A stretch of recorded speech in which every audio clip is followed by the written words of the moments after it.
अपने बेटे के रिपोर्ट कार्ड पर पिता ने अंगूठा लगाया तो बेटा बोला, पापा आप तो इंजीनियर हो, फिर ये अंगूठा क्यों? पिता, हरामखोर, तेरे मार्क्स देखकर टीचर को नहीं लगना चाहिए कि तेरा बाप पढ़ा लिखा है। पत्नी ने उंगली के इशारे से पति को बुलाया। पति उठकर आया और बोला, हाँ बोल, क्या काम है? पत्नी बोली, कुछ नहीं, बस उंगली की ताकत चेक कर रही थी। स्कूल के दिनों की यादें। पेपर छूटने के बाद दोस्तों के सॉल्व किए गए मैथ्स का आंसर 0.8 है या 0.08, इस पर बहस होती रहती थी और मैं सिर्फ चुपचाप सोचता रहता, साला मेरा आंसर 1700 कहाँ से आया। पति ने पत्नी को बस में करने के लिए एक ताबीज लिया। 1 महीने बाद पति, बाबा पत्नी पर तो कोई असर नहीं हुआ, पर पड़ोसन बस में आ गई। बाबा, चलो इफेक्ट ना सही, साइड इफेक्ट तो हुआ। पिछले दिनों मैंने अखबार में खबर पढ़ी, चेन्नई में स्कूल टीचर ने स्टूडेंट को थप्पड़ मारने के कारण 50,000 रुपये का भुगतान करना पड़ा।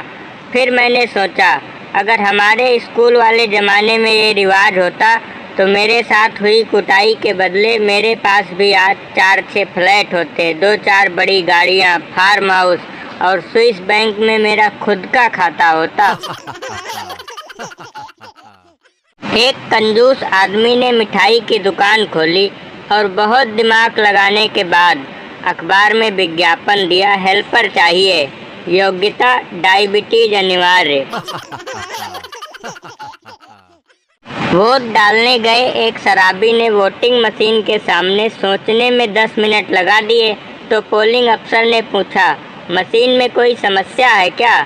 शराबी वोटर, मशीन में तो कोई समस्या नहीं है, पर साला याद ही नहीं आ रहा कि कल रात दारू की 2 बोतलें देने वाले भाई साहब का चुनाव चिन्ह क्या है। मुर्गियों के फार्म में एक बार निरीक्षण के लिए इंस्पेक्टर आया। इंस्पेक्टर, तुम मुर्गियों को क्या खिलाते हो? पहला मालिक, बाजरा। इंस्पेक्टर, खराब खाना, इसे गिरफ्तार कर लो। दूसरा मालिक, चावल।